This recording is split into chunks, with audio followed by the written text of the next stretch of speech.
ओम नमो भगवते वासुदेवाय नमो नमः। जय श्री कृष्णा।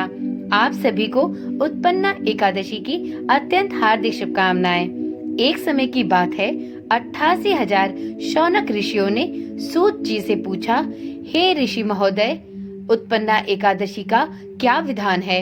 इस व्रत को करने से जातक को किस पुण्य की प्राप्ति होती है?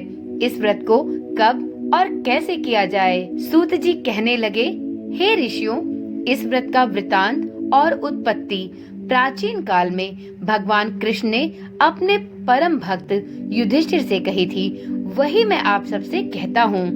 एक समय युधिष्ठिर ने भगवान से पूछा कि एकादशी व्रत किस विधि से किया जाता है, उसका क्या फल प्राप्त होता है? उपवास के दिन जो क्रिया की जाती है, आप कृपा करके मुझसे कहिए।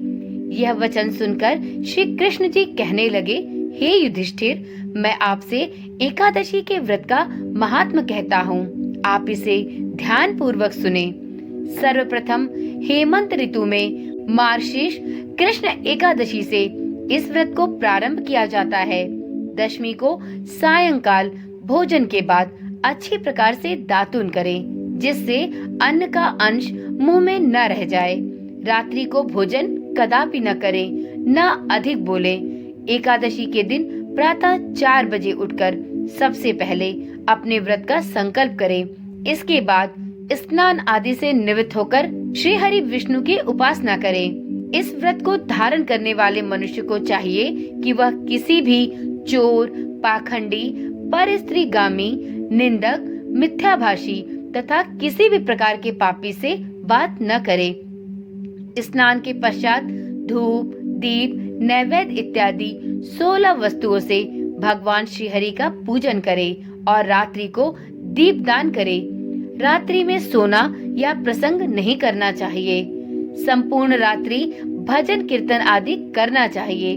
जो कुछ पहले जाने अनजाने में पाप हो गए हों, उनकी क्षमा मांगनी चाहिए। धर्मात्मा पुरुषों को कृष्ण और शुक्ल दोनों ही पक्षों की एकादशियों को एक समान समझना चाहिए और दोनों ही एकादशियों का व्रत रखना चाहिए। जो मनुष्य सभी बताई हुई विधियों के अनुसार एकादशी का व्रत करते हैं, उन्हें शंखोद्धार तीर्थ में स्नान करके भगवान के दर्शन करने से जो फल प्राप्त होता है, वह एकादशी व्रत के 16वें भाग के भी समान नहीं है। व्यतिपात के दिन दान देने का लाख गुना फल होता है। संक्रांति से 4 लाख गुना तथा सूर्य चंद्र ग्रहण में स्नान दान से जो पुण्य प्राप्त होता है, वही पुण्य आपको एकादशी के दिन व्रत करने से प्राप्त हो जाता है। अश्वमेध यज्ञ करने से 100 गुना तथा 1 लाख तपस्वी को 60 वर्ष तक भोजन कराने से 10 गुना, 10 ब्राह्मणों अथवा 100 ब्रह्मचारियों को भोजन कराने से 1000 गुना पुण्य भूमि दान करने से प्राप्त होता है। उससे 1000 गुना पुण्य कन्यादान से प्राप्त होता है। इससे भी 10 गुना पुण्य विद्या दान करने से होता है। विद्या दान से 10 गुना पुण्य भूखे को भोजन कराने से प्राप्त होता है। अन्नदान के समान इस संसार में कोई ऐसा कार्य नहीं जिससे देवता और पितर दोनों तृप्त होते हों, परंतु एकादशी के व्रत का पुण्य सबसे अधिक होता है। 1000 यज्ञों से भी अधिक है इसका फल। इस व्रत का प्रभाव देवताओं के लिए भी दुर्लभ है। रात्रि को भोजन करने वाले को उपवास का आधा फल प्राप्त होता है और दिन में एक बार भोजन करने वाले को भी आधा ही फल प्राप्त होता है, जबकि निचला व्रत रखने वाले का महात्म तो देवता भी वर्णन नहीं कर सकते। युधिष्ठिर कहने लगे कि हे भगवान, आपने हजारों यज्ञ और लाख गोदान को भी एकादशी व्रत के बराबर नहीं बताया, सो यह तिथि सब तिथियों से उत्तम कैसे हुई? कृपया यह बताएं। भगवान श्री कृष्ण कहते हैं, हे युधिष्ठिर, सतयुग में मुर नाम का दैत्य उत्पन्न हुआ। वह बड़ा बलवान और भयानक था। उस प्रचंड दैत्य ने इंद्र, आदित्य, वसु, वायु, अग्नि आदि सभी देवताओं को पराजित करके भगा दिया। तब इंद्र सहित सभी देवताओं ने भयभीत होकर भगवान शिव से सारा वृतांत कह सुनाया और बोले, हे कैलाशपति, मुर दैत्य से भयभीत होकर सभी देवता मृत्यु लोक में फिर रहे हैं। तब भगवान शिव ने कहा, हे देवताओं, तीनों लोकों के स्वामी, भक्तों के दुखों का नाश करने वाले भगवान विष्णु की शरण में जाएं। वे ही आपके दुखों को दूर कर सकते हैं। शिव जी के ऐसे वचन सुनकर सभी देवतागण क्षीर सागर में जा पहुँचे। वहाँ भगवान को शयन करते देख हाथ जोड़कर उनकी स्तुति करने लगे कि हे देवताओं द्वारा स्तुति करने योग्य प्रभु, आपको बारंबार नमस्कार है। देवताओं की रक्षा करने वाले हे मधुसूदन, आपको नमस्कार है। आप हमारी रक्षा करें। दैत्यों से भयभीत होकर हम सभी आपकी शरण में आए हैं। आप इस संसार के कर्ता, माता पिता, उत्पत्ति और पालन करता तथा संहार करने वाले हैं। सबको शांति भी प्रदान करने वाले आप ही हैं। आकाश और पाताल भी आप ही हैं।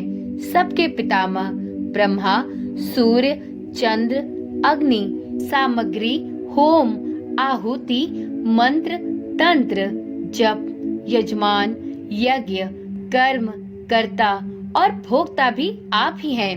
आप सर्वव्यापक हैं। आपके सिवा तीनों लोकों में चर तथा अचर कुछ भी नहीं है। हे भगवान, दैत्यों ने हमको जीतकर स्वर्ग से भ्रष्ट कर दिया है और अब हम सब देवता इधर उधर भागे भागे फिर रहे हैं। आप उन दैत्यों से हम सबकी रक्षा करें।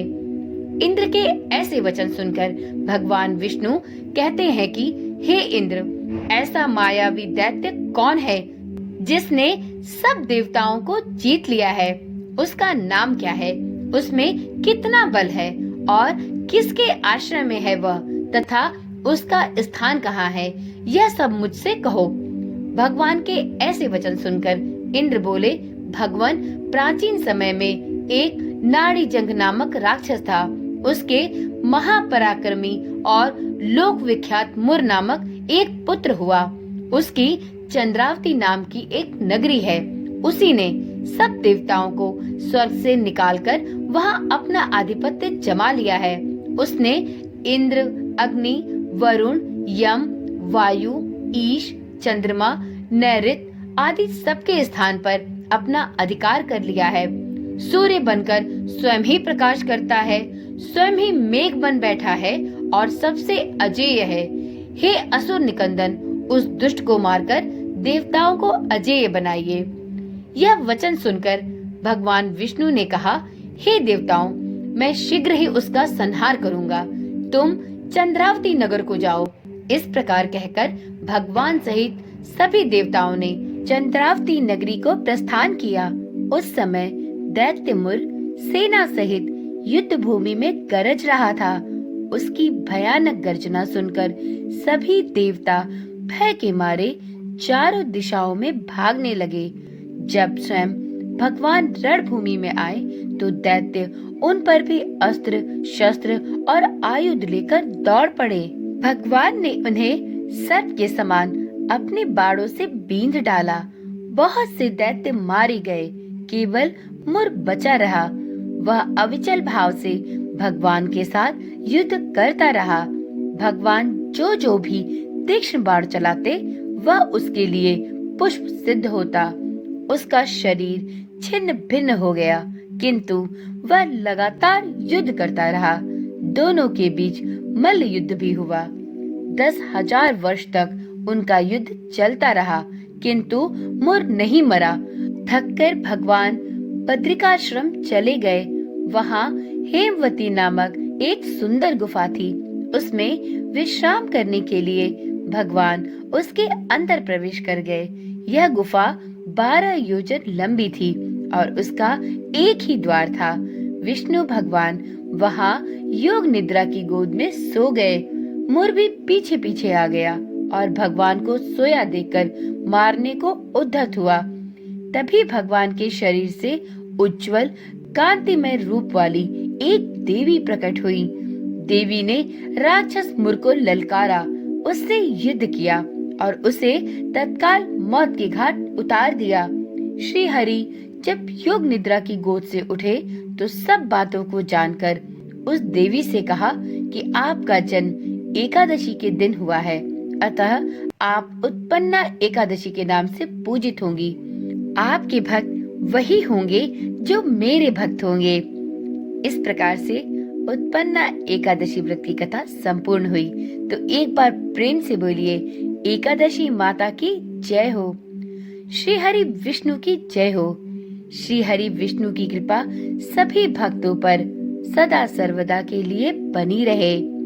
जो भी कोई साधक पूर्ण निष्ठा के साथ एकादशी का व्रत रखते हो, उनकी सभी मनोकामनाएं इस लोक में पूर्ण हो और मृत्यु के बाद उन्हें वैकुंठ लोक की प्राप्ति हो। तो चलिए मित्रों, आज की वीडियो और आज की यह पावन कथा यहीं पर समाप्त करते हैं। फिर मिलते हैं एक नई वीडियो, एक नई जानकारी के साथ। मित्रों, यदि आप चैनल पर आज पहली बार आए हैं या आपने अभी तक इस चैनल को सब्सक्राइब नहीं किया है, तो कृपया करके चैनल को अभी ही सब्सक्राइब कर ले और साथ में नोटिफिकेशन बेल को ऑन करना भी ना भूले, जिससे इस चैनल पर डाली जाने वाली सभी वीडियोस की सूचना आपके पास नियमित रूप से पहुंचती रहे। ओम नमः शिवाय। जय श्री कृष्णा। राधे राधे।